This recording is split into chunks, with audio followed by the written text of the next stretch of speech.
Hello friends, आज हम CNC machine का हार्डवेयर कनेक्शन डिटेल्स कौन कौन सी यूनिट लगनी है और किस किस यूनिट का कनेक्शन कैसे कैसे हम करते हैं, तो वो पहले आप पूरा वीडियो वॉच करें।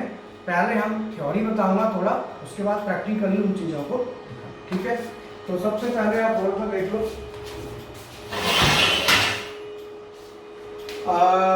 CNC machine hardware connections of different parts, ठीक है। इसके मेन 6 पार्ट हैं, मेन 6 पार्ट्स हैं। पहला है मेन यूनिट। मेन यूनिट क्या है? जिसमें मेन बोर्ड, एमडीआई और एलसीडी, ये 3 चीज होती हैं। इसमें बेसिकली क्या होता है कि आपका जितना भी पीएमसी सॉफ्टवेयर है और एनसी, ये सब सेक्शन इस मेन बोर्ड में ही आता है। सारा कंट्रोलर यही है मेन। और दूसरा है input output board. Input output वाले बोर्ड में क्या है, जितने भी हम डिजिटल इनपुट्स और डिजिटल आउटपुट्स के कनेक्शन लेते हैं, आई इनपुट और आउटपुट जो फील्ड से आते हैं, वो सब हमारे आईओ बोर्ड में आते हैं, ठीक है ना। और तीसरा है एसबीपीएम, सर्वो वोल्टेज पावर मॉड्यूल। इसमें 3 होते हैं, power supply module, spindle power module और सर्वो वोल्टेज मॉड्यूल। ये पावर सप्लाई का है, ये स्पिंडल का एम्पलीफायर है और ये एक्सिस के एम्पलीफायर है, ठीक है ना। चौथा आता है इसमें MCP, machine control panel. Machine control panel भी मैं बताऊंगा, इसके इसी यूनिट के जस्ट नीचे होता है, इसमें बटन्स होती है, ठीक है ना। और इसके बाद आता है एमपीजी, मैनुअल पल्स जनरेटर, वो इस एमसीपी में ही होता है। और छठा है main control panel. Main control panel जो मेन कैबिनेट जिसको हम कहते हैं, ठीक है ना। तो ये 6 पार्ट्स हैं। अब मैं एक एक करके आपको बता दूँ। देखो, सबसे पहले ये इसका देख लो, Fanuc series OI mate TC, ये मशीन का मॉडल है, ठीक है ना। अब मैं यहाँ पे ये सबसे पहले ये वाली जो यूनिट है, ये जो 1 नंबर पर मैंने बताई है, main unit, main board, MDI और एलसीडी यूनिट, ये वो है, ठीक है ना। अब इसमें कौन कौन सा कनेक्शन होता है और कहाँ जाता है वो समझो। देखो, ये CP1 कनेक्टर, CP1 टर्मिनल है। CP1 टर्मिनल पे इस पर 24 वोल्ट DC इसको ऑन कराने के लिए आती है। ये लिखा है ना CP1, ठीक है। और यहाँ पर ना ये चार्ट भी लगा हुआ है, इस चार्ट में देखो 24 वोल्ट DC आ रही है, CP1 कनेक्टर है, पावर सप्लाई है, ये SMPS के थ्रू आ रही है, ठीक है ना। तो इस पूरी यूनिट को ऑन कराने के लिए, सप्लाई देने के लिए ये सप्लाई चाहिए। ये सप्लाई आएगी तभी ये यूनिट काम करेगी, अदरवाइज नहीं करेगी, ठीक है। दूसरा, ये वाली केबल है, देखो इस पर लिखा है JA7A। ये JA7A केबल यहाँ से जाएगी और ये SBPM पे जाएगी, ठीक है। ये कम्युनिकेशन की केबल है, ओके, SBPM के लिए। और ये अगली है JD1A। ये केबल JD1A लिखा है ना, यहाँ पर दिख रहा है JD1A, ये केबल IO बोर्ड को जाएगी। और तीसरी वाली जो केबल है, ये कम्युनिकेशन की यही, ये वाली केबल देखो यहाँ पे आ रही है, ठीक है ना। ये केबल यहाँ से यहाँ आ रही है, ये लिखा है RS232। अगर हमें RS232 कनेक्ट करना है और कनेक्शन देना है तो यहाँ पे देना होगा, ठीक है। तो ये होगी हमारी तीसरी केबल। और ये है हमारी COP, देखो थोड़ा यहाँ देखो, COP10A। ये FSSB ऑप्टिकल फाइबर केबल है, फानुक सीरियल सर्वो बस। ये केबल क्या है कि जो SBPM मॉड्यूल है, वहाँ से हमारा जो कम्युनिकेशन है, जो एक्सिस का और ये जो कम्युनिकेशन होता है सीरियल, ये ऑप्टिकल फाइबर केबल के थ्रू होता है, जिससे क्या है स्पीड इसकी ज़्यादा होती है और ज़्यादा स्पीड से हमको सिग्नल्स मिलते हैं, ठीक है ना। तो यहाँ पे कम्युनिकेशन FSSB केबल के थ्रू हम कराते हैं, ठीक है। अब ये हमारा ये कनेक्शन, ये देखो ये कनेक्शन, ये वाली केबल सीधी यहाँ पे आ रही है, जो ये 6 मेन फंक्शंस है, ठीक है। अब क्या है, ये वाला कनेक्शन हो गया पूरा। अब आप चार्ट में देख लो, 24 वोल्ट आया CP1 पे, RS232C JD5 है, JD5 ये कम्युनिकेशन केबल है। इसके बाद ये जो मेन है जो मैं बता रहा था स्पिंडल JA7A, ये स्पिंडल के कम्युनिकेशन के लिए JA7B SBPM जो मॉड्यूल है वहाँ पे ये जा रहे हैं, ठीक है ना। और ये FSSB के COP10A लिखा है ना, FSSB फानुक सीरियल सर्वो बस, COP10A या 10A से निकल के COP10B, इधर टर्मिनल 10A है, इधर 10B है। ये ऑप्टिकल केबल है, ऑप्टिकल केबल के थ्रू हमारा कनेक्शन है, ठीक है। ये एक्सिस कंट्रोल के लिए, एक्सिस का जो भी डाटा है उसको कम्युनिकेट कराने के लिए इस केबल का हम यूज करते हैं, ठीक है। इसके बाद है IO लिंक JD1A, और ये IO बोर्ड है। JD1A जो है ना, जितने भी इनपुट आउटपुट्स हैं उनका IO बोर्ड JD1B के साथ कम्युनिकेशन यहाँ से है। तो मैं IO बोर्ड बताऊँगा, ये यहाँ से किस तरह IO बोर्ड कहाँ लगा हुआ है वो मैं आपको दिखाऊंगा। तो ये आपका मेन यूनिट हो गया, जिसमें मैं और बता देता हूँ। अब इसमें ये देखो ये जो है ना MCP है, मशीन कंट्रोल पैनल, ठीक है ना। तो अब ये जो है ना, इसमें क्या है कि जितने भी इनपुट्स आउटपुट्स हैं, इधर देख लो आप, ये पूरा MCP है, ठीक है ना, ये। अब ये जो है ना आप देख रहे हो MCP है। तो अब इसके जो कनेक्शन है वो हमारे डायरेक्ट यहाँ से, जो मेन बोर्ड है ना यहाँ से नहीं है, इसके जो कनेक्शन है वो यहाँ से है, जो हमारा इनपुट आउटपुट बोर्ड है। तो मेन बोर्ड जो है ना CNC जो IO लिंक लिखा है JD1A, यहाँ से JD1B पे कनेक्शन जा रहा है। ये JD1A से IO बोर्ड पर JD1B पे जा रहा है, और वहाँ से ये कनेक्शन IO बोर्ड पे, IO बोर्ड का JD1A से MCP के JD1B पे आ रहा है। ये देखो, देख लो JD1B लिखा है, JD1B, यहाँ पे ये कनेक्शन आ रहा है, ठीक है। और इसी IO बोर्ड से, इस बोर्ड को मैं आपको वहाँ दिखाऊंगा, इसी IO बोर्ड के JA3 से MPG पे आ रहा है। ये आपका मैनुअल पल्स जनरेटर, ये MPG का कनेक्शन है, आप देख रहे हैं ना, ये MPG पे कनेक्शन आ रहा है। और इसके साथ IO बोर्ड से दो कनेक्शन CE56 और CE57, ये कनेक्टर है दोनों। यहाँ इस CE56 से कनेक्शन जा रहा है E1N1 पे, जिसमें 24 इनपुट हैं, 16 आउटपुट है। E1N1 रिले बोर्ड है, इसमें 24 इनपुट 16 आउटपुट। और ये E1N2 रिले बोर्ड है, इसमें 24 इनपुट्स हैं। तो ये कनेक्शन IO बोर्ड का है, जिस बोर्ड को मैं पीछे आपको दिखाऊंगा। मेन बोर्ड मैंने आपको दिखा दिया, IO बोर्ड और उसका SBPM, ये मॉड्यूल दोनों में पीछे दिखा देता हूँ।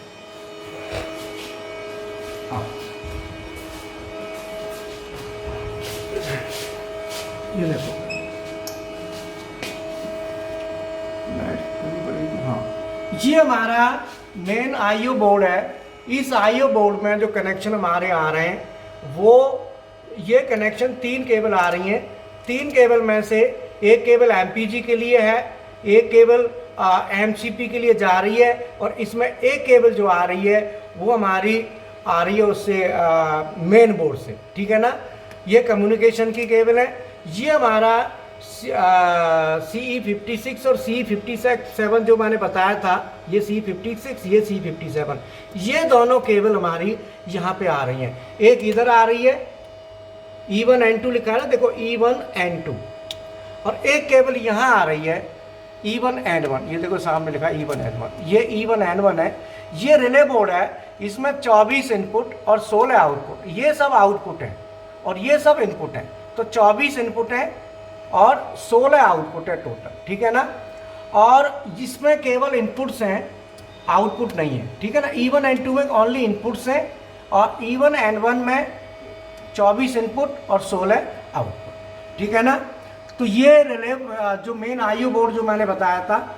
अब इसके जो ये जो कनेक्शन है ये फील्ड से आ रहे हैं, ये जितने भी कनेक्शन है जा रहे हैं और आ रहे हैं, ठीक है ना, फील्ड से X और Y जो कनेक्शन होते हैं। ओके, अब आप देखो यहाँ SBPM 5.5i ये मॉड्यूल है, ये मॉड्यूल सामने है, देखो ये वाला मॉड्यूल है पूरा। अब इसके केबल कनेक्शन देख लो। पहला है CX3 का जो कनेक्शन है वो ये है CX3, देख रहे हो ना। अब CX3 कनेक्शन से क्या होता है, बेसिकली मैग्नेटिक कॉन्टैक्टर ऑन होता है और ये मैग्नेटिक कॉन्टैक्टर यहाँ पे लगा हुआ है, आप देख रहे हो ना ये वाला। अभी मैं CX3 को यहाँ से हटाऊंगा, देखो ये ऑफ हो गया। तो CX3 कनेक्शन से टर्मिनल से यहाँ से ये मैग्नेटिक कॉन्टैक्टर को ऑन कराता है, और जो CX4 है ये इमरजेंसी सर्किट के लिए। तो मैं अभी CX3 को लगाता हूँ, ठीक है। और CX4 हमारा इमरजेंसी सर्किट के लिए। अगर हम CX4 को हटाते हैं तो ये पूरा सप्लाई इसकी ऑफ हो जाती है, ठीक है ना। ये नॉट रेडी भी हो गया और हमारा एक अलार्म भी इशू हो जाता है इससे, VRDY ऑफ का 400, ठीक है ना। तो अल्टीमेटली ये हमारा CX4 कनेक्शन है। अब ये देखो इधर ये 24 वोल्ट DC है CX82C, और ये बैटरी का कनेक्शन है CX5X, है ना। और ये हमारा COP10B, ये ऑप्टिकल फाइबर केबल जो मैं बता रहा था, ऑप्टिकल केबल वो ये है, ये ऑप्टिकल केबल है। और ये हमारा बैटरी का है, जो मैं बता रहा था, बैटरी का कनेक्शन है ये, ठीक है ना। इसमें बैटरी लगी हुई है, आप देखो ना, यहाँ देखो बैटरी लगी हुई है, ठीक है ना। ये बैटरी का कनेक्शन हो गया। अब ये नीचे देखो इधर ऊपर JF1 और JF2 JF3, ये पल्स कोडर है जो एनकोडर लगे हुए हैं सर्वो मोटर के साथ। उनकी एक्स एक्सिस और जेड एक्सिस की ये नॉट यूज्ड लिखा है ना, ये यूज में नहीं है, 2 ही एक्सिस हैं इसमें, तो 1 और 1 2, ये दोनों हैं JF1 JF2। ये एनकोडर की केबल आ रही है, और ये हमारा ये यूज में नहीं है, ये यूज में नहीं है। और JA7B स्पिंडल इंटरफेस JA7B, ये मैंने बताया था जो हमारा मेन बोर्ड है, मेन बोर्ड से कनेक्शन आ रहा है, CNC लिखा है ना, CNC से आ रहा है, ठीक है। और ये स्पिंडल मोटर और ये पोजीशन कोडर, स्पिंडल का जो पोजीशन कोडर है जो है हम लगाते हैं उसका कनेक्शन है, और ये मोटर का, ठीक है। अब यहाँ देखो, अब यहाँ पे ये जो है ना main supply I surge arrester से होती हुई सर्किट ब्रेकर के बाद सर्किट ब्रेकर लगा दिया। यहाँ मैग्नेटिक कॉन्टैक्टर जो मैंने ये बताया था CX3 से ऑन होता है। इसके बाद AC रिएक्टर लगा हुआ है, ठीक है ना। ये रिएक्टर है, देखो ये AC रिएक्टर है, ये लगा हुआ है। इस रिएक्टर के बाद K1 पे सप्लाई जाती है टर्मिनल पे। इधर देखो, यहाँ पे आपकी सप्लाई आ रही है, ये देखो UBW स्पिंडल का है, सर्वो का है, और ये TB1 लाइन है, लाइन है L1 L2 L3, ये लाइन है, ठीक है ना। तो हमारा यहाँ पे जो कनेक्शन आ रहा है, अब ये कनेक्शन हमारा आया K21 K22, ये दोनों एक्स एक्सिस की सर्वो मोटर है और ये जेड एक्सिस की सर्वो मोटर है। तीसरी यूज नहीं है तो इसीलिए उसमें नॉट यूज लिखा है, ठीक है। और ये स्पिंडल है K10, ये स्पिंडल के लिए कनेक्शन जा रहा है। तो ये सभी कनेक्शंस देखो, यहाँ पे एक्स एक्सिस लिखा है, ये एक्स एक्सिस है। एक्स एक्सिस में क्या है कि ब्रेक भी साथ में होता है। तो ये देखो 2 तार आ रही है, ये तार और ये तार, ये दोनों ब्रेक की तार है। तो एक्स एक्सिस में ब्रेक है तो इसीलिए 2 तार ब्रेक की और 3 पावर की तार है, ठीक है। और ये जेड एक्सिस है, ये जेड एक्सिस की मोटर है, ठीक है। तो जेड में ब्रेक नहीं है तो इसीलिए जेड में ब्रेक का कनेक्शन नहीं जा रहा, ठीक है ना। तो इसमें इस तरीके से ये हमारा मॉड्यूल हो गया। ये सभी कनेक्शंस यहाँ देखो, JF1 JF2 यहाँ दिया हुआ है, और JY1 JA7 भी दिया हुआ है ना। तो JA7 भी है और वो मेन यूनिट है, वहाँ से 7 है, तो वहाँ से कनेक्शन यहाँ आ रहा है, ठीक है। और ये हमारा इसके बाद ये पूरा हुआ। इसके साथ साथ नीचे देखो थोड़ा, ये हमारे मेन यूनिट है जिसमें 2 SMPS है, एक ये SMPS है, एक SMPS है, दोनों 5 एम्पियर के SMPS लगे हुए हैं। ये 250 VA का कंट्रोल ट्रांसफार्मर है, और ये हमारे कॉन्टैक्टर्स हैं हाइड्रोलिक का, लिखा हुआ है यहाँ पे, हाइड्रोलिक के लिए, लुब्रिकेशन के लिए, टरेट के लिए, ठीक है ना, और कूलेंट के लिए। इसके साथ साथ टरेट के लिए यहाँ पे 2 SSR लगी हुई है, इधर दिखा दो थोड़ा, ये दोनों SSR हैं, ये टरेट मोटर के लिए हैं। कॉन्टैक्टर के साथ साथ ये भी हमें लगानी होती है, ठीक है। ये मेन रिले है CR1 और ये CR2 है।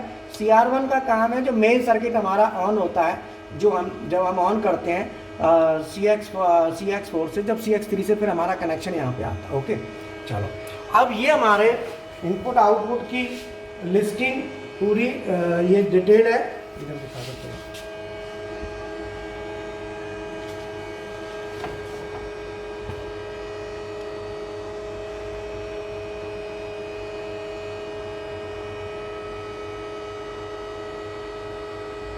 ठीक है, जो हमारे इनपुट आउटपुट जितने यूज हैं वो सारा इस मशीन में यहाँ लगा हुआ है, ठीक है।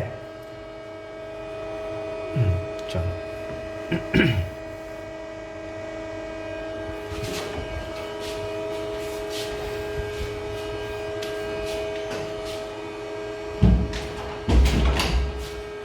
ये वही कनेक्शन है, 12-1 12-2 12-3 कनेक्शन आया, ये MCB पे आ गया, MCB के बाद ये रिएक्टर पे आ गया, रिएक्टर के बाद ये SVPM जो मैंने बताया था उस पर कनेक्शन आ गया, ठीक है। ये हमारा सर्वो मोटर है एक्स एक्सिस की, जिसमें पावर केबल है, इस केबल में ब्रेकिंग का भी कनेक्शन है। ये केबल हमारी फीडबैक की केबल है एनकोडर के लिए, ठीक है ना। और ये लिमिट स्विच, ओवर ट्रेवल का लिमिट स्विच है, अगर हम दबाते हैं तो यहाँ ओवर ट्रेवल दिखवाते हैं, ठीक है ना। और ये जेड एक्सिस की सर्वो मोटर है। तो एक्स एक्सिस जेड एक्सिस में अंतर क्या है कि इसमें ब्रेक है साथ में, उसमें ब्रेक नहीं है, ठीक है ना। तो इसका डिटेल आप देखना चाहें तो मोटर का नीचे है, शायद आ जाए तो,